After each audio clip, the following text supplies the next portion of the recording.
एक गांव में एक ब्राह्मण रहा करता था। वह अपने बेटे और बीवी के साथ रहता था और वह हमेशा जंगल में एक पेड़ के पास पूजा करने के लिए जाता था। एक दिन पंडित जंगल पूजा करने के लिए गया। वो पानी नीचे रखकर पूजा करने ही वाला था। वहां पर एक हिरण आकार उस पानी में मुंह लगा दिया। पंडित ये देखकर गुस्से में बोला, चल भाग, सत्यानाश कर दिया मेरे पूजा का, अब मैं पूजा कैसे करूंगा। पंडित ने बाल्टी का पानी नीचे गिरा दिया। बेचारा हिरण पानी के बिना वहीं पर दम तोड़ दिया। हिरण बेचारा तो मर गया, लेकिन पंडित हिरण के परवाह किए बिना बोले, पता नहीं आज कैसे पूजा करूंगा। इस हिरण की वजह से मेरा पूजा नहीं हो पाएगा। मेरा धर्म भ्रष्ट कर दिया इस हिरण ने। चलो आज बिना पानी के ही पूजा कर लेती हूं। तभी अचानक पेड़ से आवाज आई, मूर्ख पंडित, तुम आज हिरण को पानी पिला दी होती तो हिरण बच जाता। तुम्हारी वजह से हिरण मर गया। तुम उसे बचाने की बजाय अपनी पूजा और धर्म की दुहाई दे रहे थे। जाओ, मैं तुम्हें श्राप देता हूं। आज से तुम्हें कभी सुख की प्राप्ति नहीं होगी। तुम हमेशा कष्ट में रहोगे। ऐसा मत कहिए पेड़ देवता, मुझसे गलती हो गई, मुझे माफ कर दीजिए। ऐसी गलती के लिए मेरे पास कोई माफी नहीं है। पर पेड़ देवता, कोई तो उपाय होगा। मैंने बरसों से आपकी पूजा की है। ये बात सही है, तुमने बरसों से मेरी पूजा बेहद श्रद्धा भक्ति के साथ की है, पर ऐसी पाप का एक ही उपाय है। क्या उपाय है पेड़ देवता?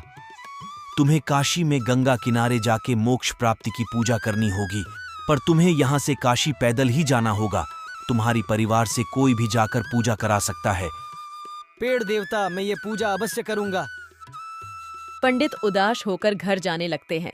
रास्ते में पंडित सोच रहे थे, मेरे गांव से तो काशी बेहद दूर है, पैदल में कैसे जाऊंगा। पंडित ये सोचते सोचते घर पहुंच जाते हैं और अपने परिवार को सब कुछ बता देते हैं। पंडित की पत्नी और बेटे भी बेहद परेशान हो जाते। अभिशाप के बारे में सोचते सोचते उनका रात बीत जाती है। सुबह पंडित अपने परिवार से कहते हैं, बेटा, अपनी माँ का और अपना ध्यान रखना। मैं आज ही निकल जाता हूँ काशी के लिए। पिताजी, आप थक जाओगे।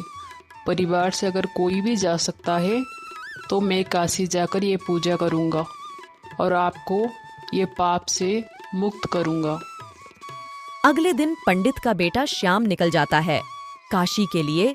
बेटे को जाता हुआ देखकर पंडित कहते हैं, पता नहीं कैसे इतना दूर जाएगा श्याम। अब तो भोलेनाथ ही सहारा है हमारे बेटा का। श्याम दिन भर चलते चलते थक जाता है। श्याम एक पेड़ के पास आराम करने के लिए रुक जाता है।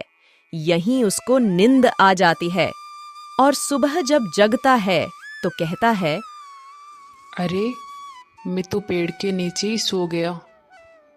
अभी मुझे जल्दी निकलना होगा। अभी मैं दोपहर में ही खाना खाऊंगा। अभी चलता हूँ। श्याम ये कहकर आगे चलने लगता है। कुछ दूर जाने के बाद वो सुनता है, एक घर से किसके करहाने की आवाज आ रहा है। वो जाकर देखता है, अंदर एक बूढ़ी औरत कराह रही है। वो जाकर पूछता है, क्या हुआ आपको? आप कराह क्यों रहे हो? बेटा, मेरी तबीयत खराब हो गई है। बहुत दिन से बिस्तर पर पड़ी हुई हूँ।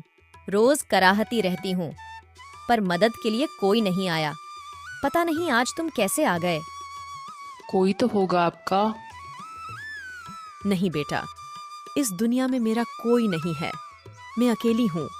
इधर उधर कुछ काम करके चल जाती हूँ। बस एक गाय है मेरा, पर कुछ दिन से वो भी भूखी है। कोई बात नहीं माँ, आप चिंता मत करो। मैं आपकी सेवा करूँगा और गाय का भी ख्याल रखूँगा। पर तुम तो कहीं जा रहे हो बेटा। नहीं माँ, पहले आप ठीक हो जाओ, फिर मैं चला जाऊँगा। कोई बात नहीं बेटा, तुम जरूरी काम से जा रहे हो तो जाओ। नहीं माँ, जब तक आप ठीक नहीं होंगे मैं यहाँ से कहीं नहीं जाऊँगा। श्याम वहां पर रुककर बूढ़ी माँ और गाय का सेवा करने लगता है। इसी में एक सप्ताह हो जाता है। उधर पंडित परेशान होने लगते हैं। श्याम को तो अभी तक आ जाना चाहिए था, अभी तक लौटा नहीं। मुझे बेहद चिंता हो रही है। हाँ जी, मुझे भी अभी श्याम की बहुत चिंता हो रही है। पंडित रोज की तरह जब जंगल में पेड़ के पास पूजा करने जाते हैं, तब चिंता में पेड़ देवता से श्याम की सलामती की बात कहते हैं।